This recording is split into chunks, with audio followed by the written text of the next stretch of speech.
C'est l'heure de vous informer. Bienvenue à ce journal dont voici les grands titres.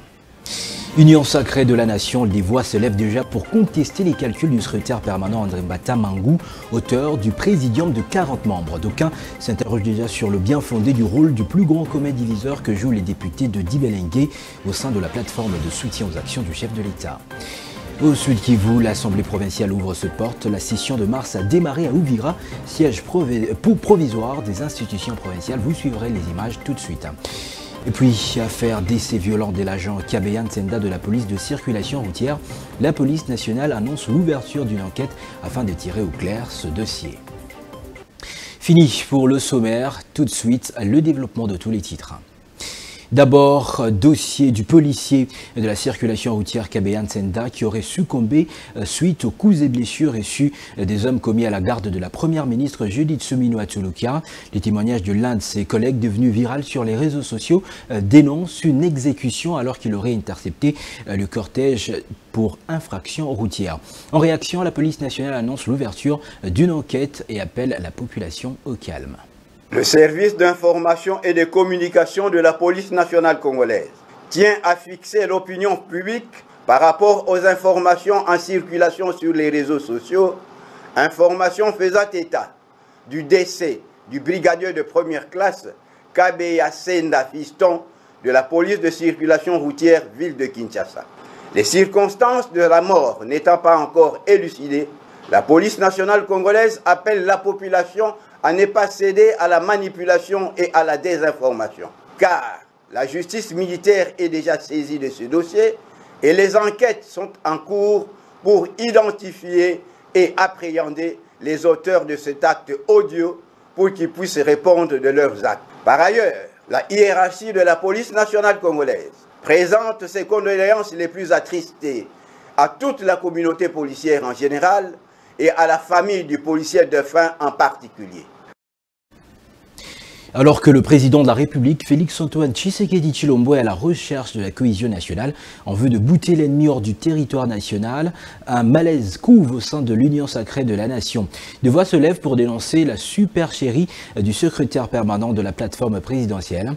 La dernière restructuration controversée de l'Union sacrée de la nation, paume de discorde entre les sociétaires de l'Union sacrée de la nation. Tous ou presque appellent à stopper André Mbata Mangou, qu'ils considèrent comme les plus grands communs diviseurs de la famille présidentielle. Plus de détails dans ce récit de notre rédaction.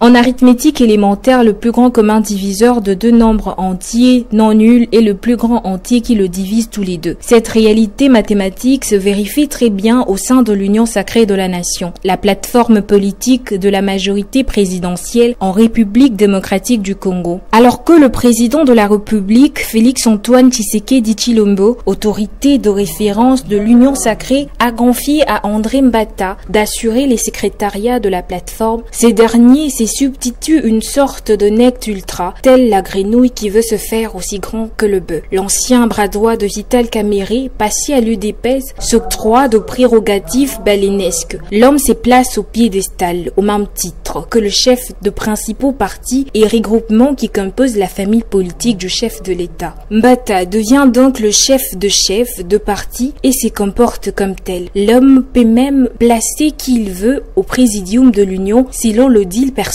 avec l'intéressé. La supercherie du nouveau cachalot macrocéphale n'a pas attendu d'être mûre pour tomber, tel un fruit devant un ouragan de l'histoire du présent. Au lendemain de la publication de sa restructuration controversée, plusieurs sociétaires de l'Union sacrée ont dénoncé avec la dernière énergie ces braquages éhontés. Modeste Bahati Lukwebo, leader de la deuxième force politique du pays, l'AFDCA, Vital Kamerhe, président de l'Assemblée nationale et patron de l'UNC, Jean-Michel Samaloukonde du Sénat, Jean-Pierre Bemba du MLC, Christophe Mbosso du CDR ou encore Augustin Kabouya de l'UDPS.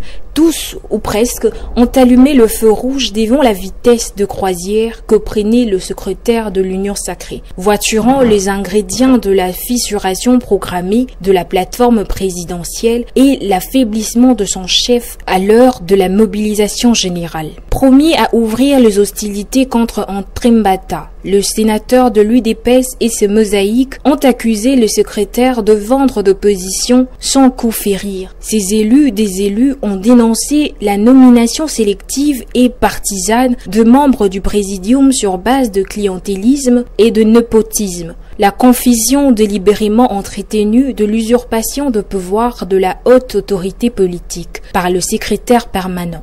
Et le parti lumumbiste palu de Didier Mandinga de Ranchorir. Là, franchement, il a raté la vision du président de la République sur la restructuration de l'Union sacrée. 43 co-présidents pour présider qui? Il faut que ça soit corrigé, a déclaré Didier Mazinga. Ami Simakutano, leader de la jeunesse de l'UDPS, a tout simplement conseillé d'ignorer ces chiffons. Autre communicateur dit privé du chef estime que la note de Mbata n'est encore qu'un draft et sont convaincus que le président Tshisekedi ne laissera pas passer ses pots d'eau rose. Tous recommandent la prise en compte de critères du poids politique de partis et regroupements politiques dans la prise de décision. Le sénateur de l'UDPS demande au président Tshisekedi une restructuration profonde de l'Union sacrée tout en commençant par le présidium et le secrétariat permanent. Nombreux comme eux vont plus loin pour demander au chef de l'État de tirer les conséquences de la supercherie de Mbata.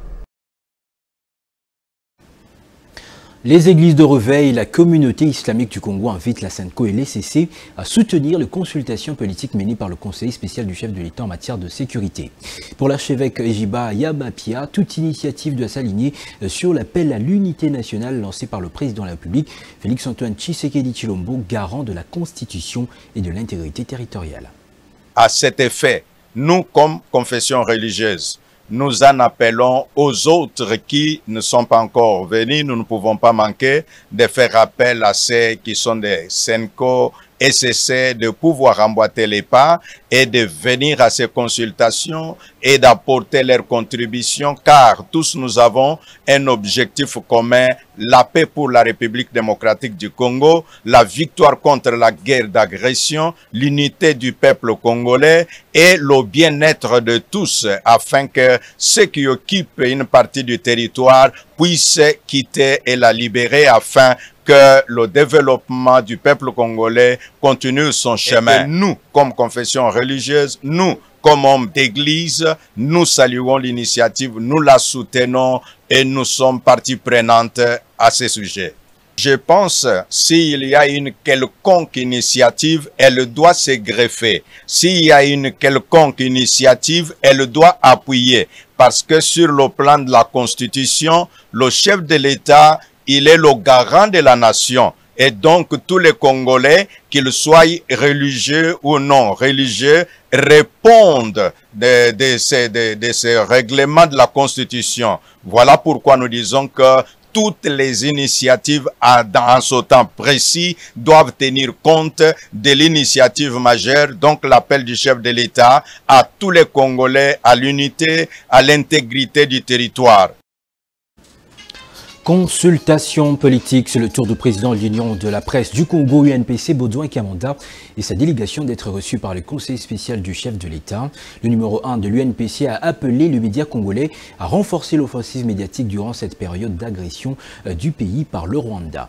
Suivez-les dans cet extrait que nous propose Didier Ilunga. Nous sommes venus d'abord réfléchir sur les voies et moyens de repousser l'agresseur, de le mettre hors de notre territoire et évidemment sur les voies et moyens de remettre la paix dans nos pays ou dans notre pays, dans notre patrie. Ce que nous avons dit au conseiller spécial, ce n'est pas que nous sommes venus pour chercher des postes. Nous ne sommes pas venus pour un partage de postes.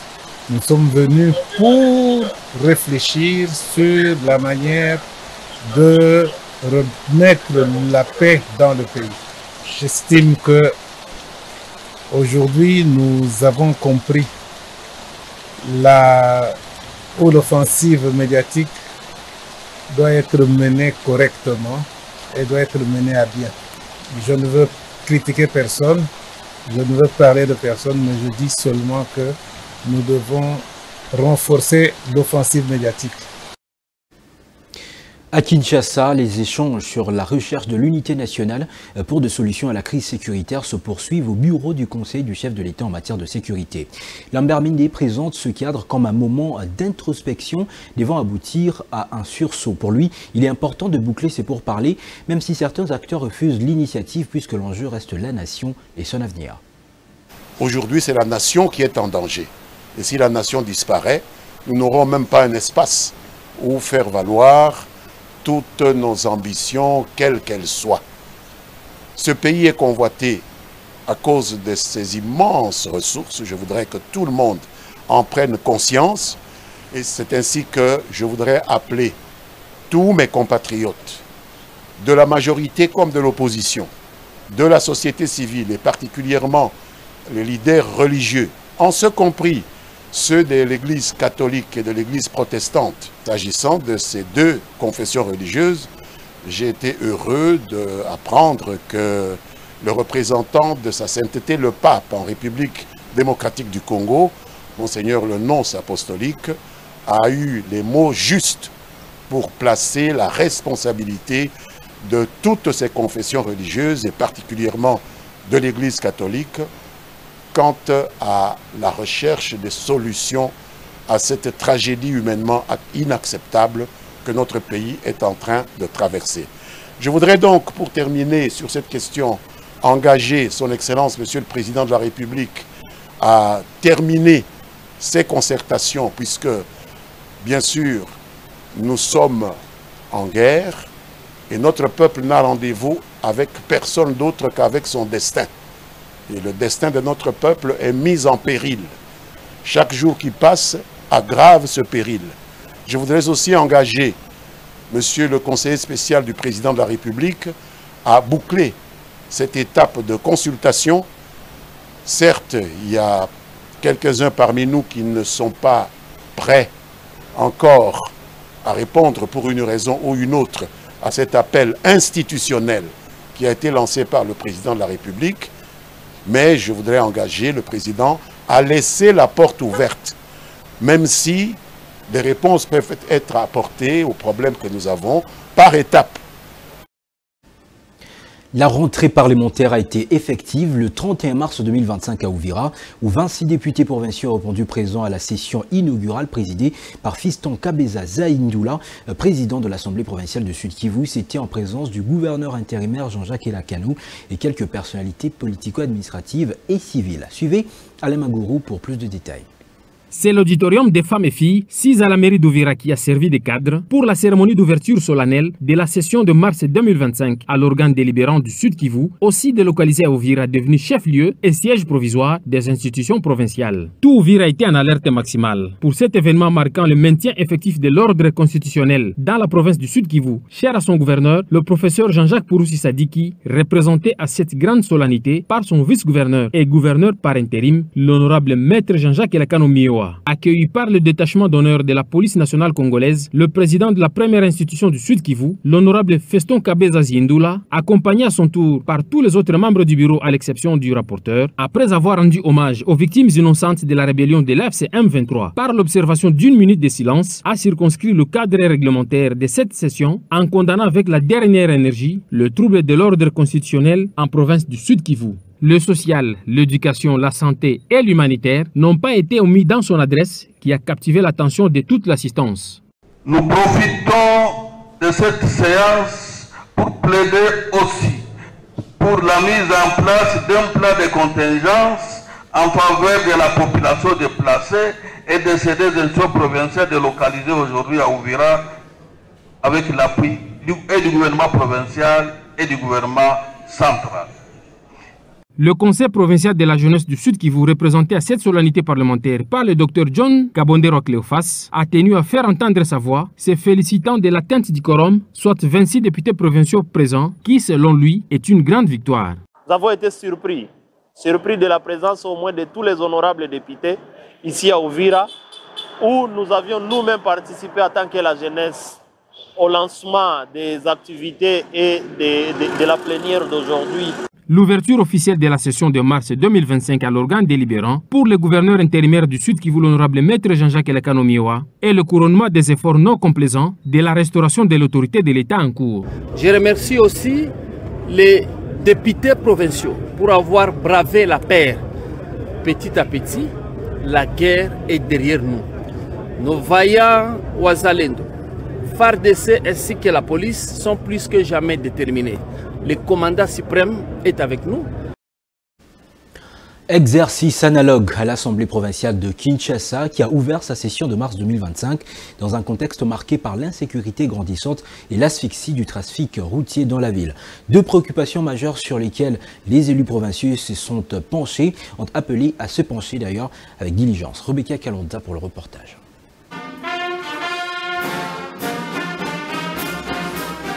C'est sous la direction de son président Lévi Mbuta que l'Assemblée provinciale de Kinshasa a ouvert ses portes pour sa session de mars, après 3 mois de vacances. Une session marquée par un hommage poignant aux femmes et jeunes filles victimes de massacres dans l'est du pays. Mais au-delà de la symbolique, cette rentrée parlementaire est placée sous le signe de l'action. Des défis majeurs préoccupent les élus. Les embouteillages asphyxiant la capitale et l'insécurité qui gangrène la ville. Lévi Mbuta appelle les députés à s'impliquer activement pour proposer des solutions concrètes.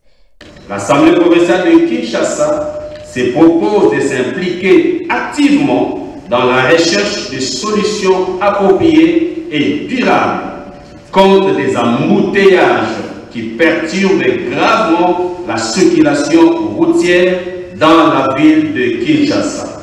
Dans son discours, le président de l'APK interpelle les autorités compétentes et leur demande de prendre des mesures urgentes pour assurer la sécurité des Kinois et la protection de leurs biens. Sur ces points, je me dois de recommander aux autorités sécuritaires attitrées de bien vouloir prendre toutes les précautions afin d'assurer la protection maximale de nos populations et de leurs biens face au cycle de braquage exacerbé par l'activisme des groupes de bandits à main armée opérant actuellement dans la ville de Kinshasa. Un message clair qui se veut aussi un appel à la responsabilité. Et pour joindre la parole à l'acte, Lévi Mbuta annonce une plénière imminente dédiée à la problématique des embouteillages. Objectif, obtenir du gouvernement la réhabilitation en urgence de routes prioritaires, dont l'état de délabrement complique encore davantage la circulation dans la capitale.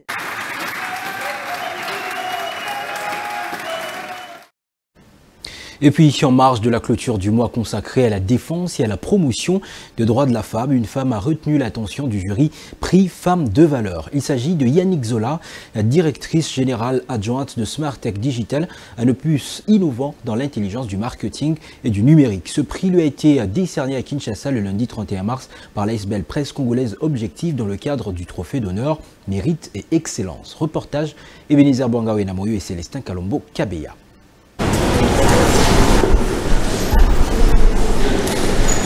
Dans sa quête d'information, la presse objective congolaise est allée à la découverte d'un talent, d'une constance équilibrant les savoir-faire et les savoir-vivre dans la compétence et l'équité cachés dans ces bâtiments qui accueillent des visiteurs curieux.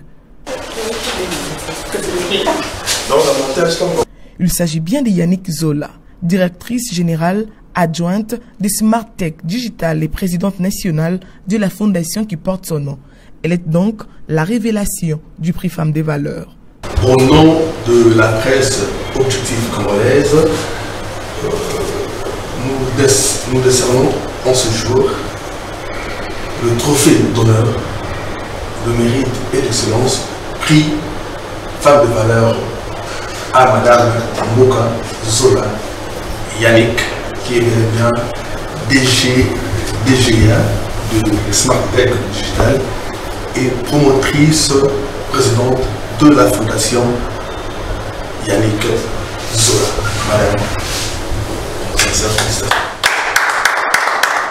la technique n'a pas de genre. Yannick Zola est compté parmi les rares femmes investisseurs dans le numérique pour changer le monde en boostant des entreprises avec des systèmes fluides et évolutifs propulsant les opérations plus haut. Elle porte le poids de son entreprise innovante dans les digitales. Sa fondation Yannick Zola, c'est personnel. Une tête de mule restant sur la voie de servir les autres. Je remercie la presse objective congolaise de m'avoir honoré aujourd'hui. C'est vrai que c'est quelque chose que je n'y attendais pas. Et ça me fait chaud au cœur. Je suis vraiment très contente. Que Dieu vous bénisse abondamment.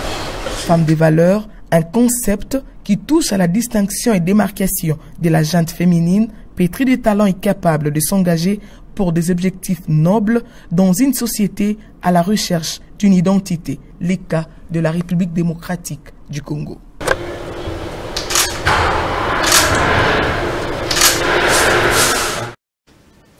C'est la fin de cette grande édition du journal. Retrouvez ces grandes lignes. Union sacrée de la nation, de voix se lève déjà pour contester les calculs du secrétaire permanent André Mbata Mangou, auteur du présidium de 40 membres. D'aucuns s'interrogent déjà sur les bien fondés du rôle du plus grand commun diviseur que joue le député de Dibelenge au sein de la plateforme de soutien aux actions du chef de l'État. Vous avez suivi le point de la rédaction dans cette grande édition. Au Sud-Kivu, l'Assemblée provinciale ouvre ses portes. La session de mars a démarré à Uvira, siège provisoire des institutions provinciales. Et puis, affaire d'essai violent de l'agent Kabeya Nsenda de la police de circulation routière, la police nationale annonce l'ouverture d'une enquête afin de tirer au clair ce dossier. Merci de nous avoir suivis et restez en compagnie de la chaîne de l'Unité nationale Congo 26 Télévision. Mesdames, Messieurs, bonsoir.